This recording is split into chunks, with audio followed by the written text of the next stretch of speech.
লোক নদীর ধারে ঘুরতে গিয়ে ফেসে যায় ভয়ঙ্কর পানির স্রোতে আর মাটি ধসে। তার বাগদত্তা আর প্রিয় বন্ধু দূর থেকে বলল, টিকে থাকো, মাটি ধস থামলে টেনে তুলবো তোমাকে। কিন্তু পরের সেকেন্ডে গাড়ি পুরো মাটির নিচে চাপা পড়ে যায়। লোকটা জেগে দেখলো ফোনে সিগন্যাল নেই, গাড়ির কাছে ফাটল ধরছে, ভেঙে পড়বে যে কোনো সময়। একবার ভাঙলেই তার মৃত্যু নিশ্চিত। সে কোনো মতে টেপ দিয়ে কাজটি আটকায়, ছাতা দিয়ে চাপ দেয়। এদিকে ফোনে 30% চার্জ, কোনো নেটওয়ার্ক নেই। তখনই দেখলো গাড়িতে শেষ এক বোতল পানি। গক গক করে অর্ধেক খেয়ে থেমে যায় সে। বাঁচতে হলে এটা বাঁচিয়ে রাখতে হবে।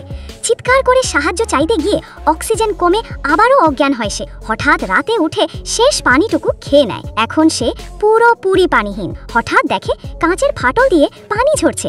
বোতলে ধরে গজ আর ব্লেড দিয়ে ছেঁকে নোংরা পানি পরিষ্কার করে খায়, কিন্তু আবারও অক্সিজেন কমে অজ্ঞান হয় সে। তৃতীয় দিনেও একই অবস্থা, সিগন্যাল নেই। শ্বাস নিতে না পেরে সে গাড়ির স্টুলের পাইপ খুলে পাইপগুলো জুড়ে জুড়ে লম্বা করে সানরুফ পর্যন্ত ঠেলে দেয়। অবশেষে ওপরের মাটির বাইরে পৌঁছে যায় পাইপ।